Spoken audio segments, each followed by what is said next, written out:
Hello, everybody. Welcome, everyone. NBC News, Channel 13 now, as we call this fun little program.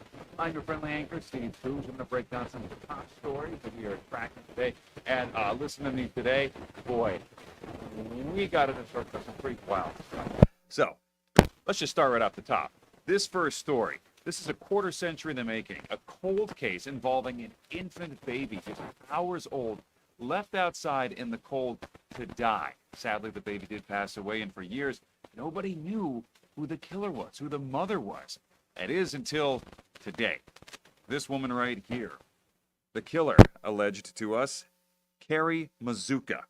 This is involving a story that has to deal with a little baby named Moses Washington. That's what people named this baby because nobody knew who this little infant was. It was just dumped under a Moses statue in a Washington Park area, so people just named it Moses Washington. It was a highly publicized cold case in our area, one of the most highly publicized. It's finally been solved. 52-year-old Carrie Mazuka has been arrested for the death believed to be her own child. Why she abandoned Moses Washington, nobody knows right now. We're looking to get information on that. Albany police tell us Mazuka is the baby's mother.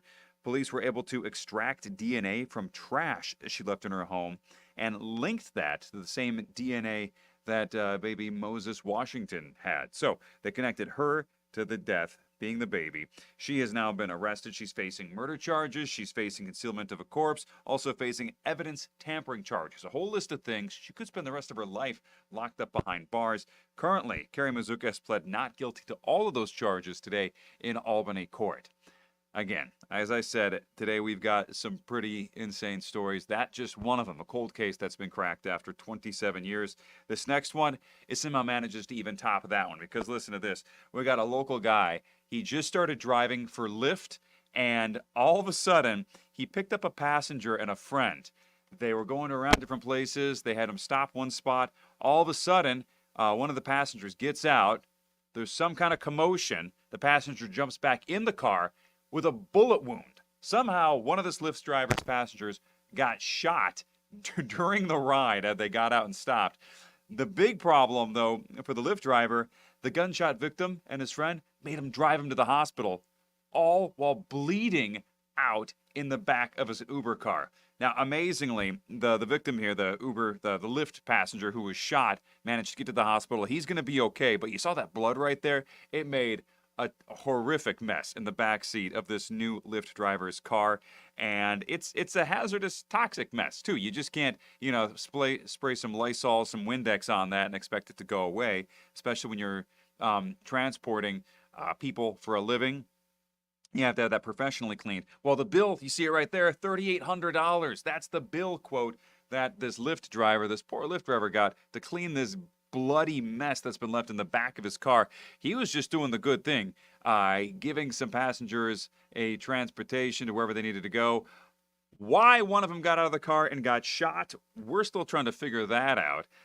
The problem is Lyft, after he complained to Lyft, Lyft only gave him $750, which sounds like a good amount of money, but the estimates that he's getting to clean his car with some biohazard chemicals by a professional cleaning force is close to $3,900. So he's hoping to get a little bit more money. In the meantime, he can't drive his car for Lyft because, as you saw right there, he's got these absolutely nasty blood stains in the back of his car, which is pretty wild. I mean, I guess you start driving for one of these rideshare companies, it's something that can happen. Not very likely to happen, but unfortunately for this guy, it did. So we're going to be tracking this case, and hopefully he gets a little bit more money for Lyft to clean the blood from his passengers out of the back. Again, I mean, I kind of chuckle with this story, but everybody is going to be okay eventually, even though the victim who got shot. Police are still investigating just what happened there, what the motive was, and if there maybe was some foul play involved. The Lyft driver just caught in the middle of it. The last story we were finishing up with here, and this is an amazing story that dates all the way back 80 years to World War II, and a very special connection that two complete strangers from right here in the capital region had and never even knew. That is until some local relatives of theirs here in the capital region started doing some digging about their relatives.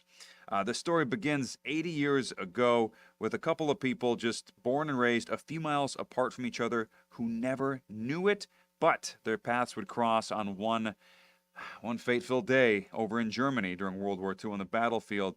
The man you see right here, this is Jimmy Scalzo. His family, they're from Ravenna, all the way back in 1985. That's when these pictures were taken. Well, he never really talked about the dramatic event that got him this bronze star you see right there. That is until recently.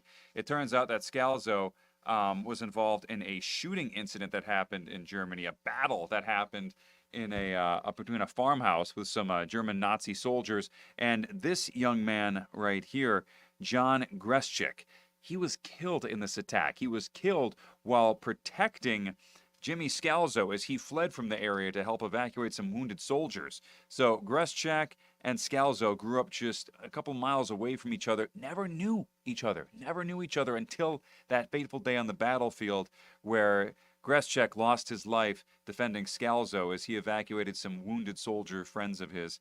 Anyway, our Mark Mulholland was able to tell this story with the help of one of our photojournalists, Zach Klaus. They got together, told an amazing story. We played it live, 5 minutes of the story at 9 o'clock. It's an amazing piece. It's also on our website, WNYT.com. I highly recommend you check it out, especially if you're into history, even World War II history. It's an amazing story here.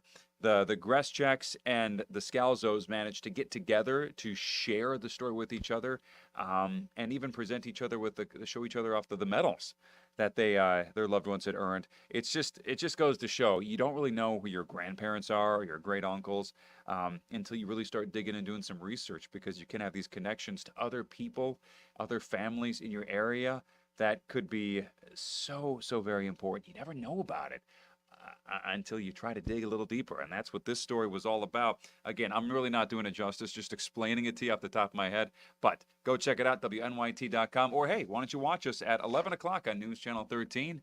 We're going to bring that to you and so much more. If we don't see you, have a great night, and thank you very much for watching. Peace.